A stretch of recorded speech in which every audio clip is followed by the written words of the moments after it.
Laurent Mariotte, c'est le moment, en tout cas dans l'émission et dans ce club de l'été, de s'offrir 3 escapades sur un même thème, grâce à Lise Pressac. Et Lise, vous avez choisi pour cette dernière 3 lieux dédiés à 3 femmes célèbres. Non, c'est pas nous, c'est des vraies femmes célèbres. Et tout débute au château de Montal. À Saint-Jean-l'Espinasse, à 26 km de Rocamadour, on est dans le Lot. Il fut la demeure de la Joconde pendant un temps, de 1943 à 1945 très exactement.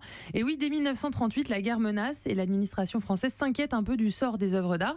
Et Jacques Jaujard, directeur des musées nationaux à l'époque, envisage l'évacuation des pièces majeures. Il a été un grand résistant et haut fonctionnaire. Il a donc organisé l'évacuation et l'exode de plus de 4000 trésors, donc la Joconde et le scribe accroupi.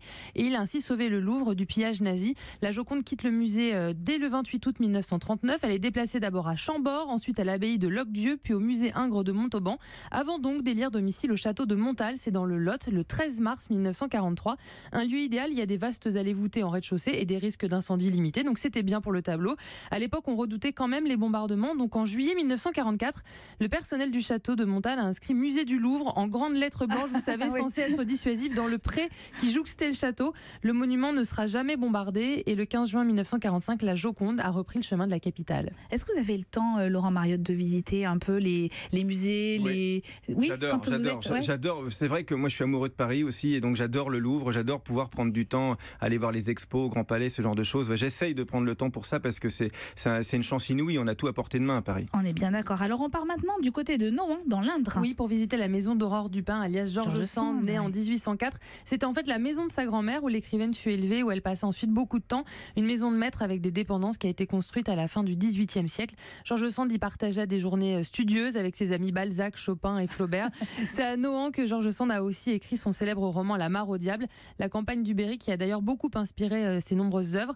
La visite de Nohant qui permet de découvrir ou redécouvrir George Sand, séparée de son mari, pas courant pour l'époque. Elle a défendu les droits des femmes et elle s'est investie notamment dans la révolution de 1848. Vous imaginez, c'est qui vos copains, Chopin, oui, Balzac et Flaubert. Ouais. C'est un peu la classe quand beau même. Casting. Hein. Oui. Beau casting. Hein. Quand même. Ouais, c'est Marion Sauveur, Olivier Pouls et Lise Pressac. Oh bah ça va, c'est pas mal quand même. Oui, c'était pour vous titiller un petit peu quand même. Vous laissez pas faire les filles. Allez, 3e escapade et on part à Carcassonne. Avec son château et ses remparts sur les terres de Dame Carcasse, héroïne qui aurait donné son nom à la célèbre cité médiévale.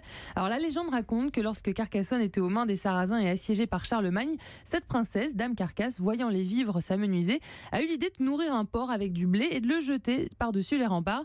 Alors Charlemagne et ses hommes ont alors cru que la cité débordait encore de provisions malgré les 6 années de siège et ils décidèrent de quitter la plaine. Dame Carcasse fit alors sonner les trompettes, d'où Carcassonne. Carcassonne, une légende inspirée des chansons de gestes médiévales qui est en fait totalement fausse. Voilà, Charlemagne n'a jamais assiégé Carcassonne, mais rien que pour ce conte de princesse et pour l'histoire du château et de ses remparts qui sont quand même classés au patrimoine mondial de l'humanité par l'UNESCO, eh bien allez voir quand même la visite de Carcassonne.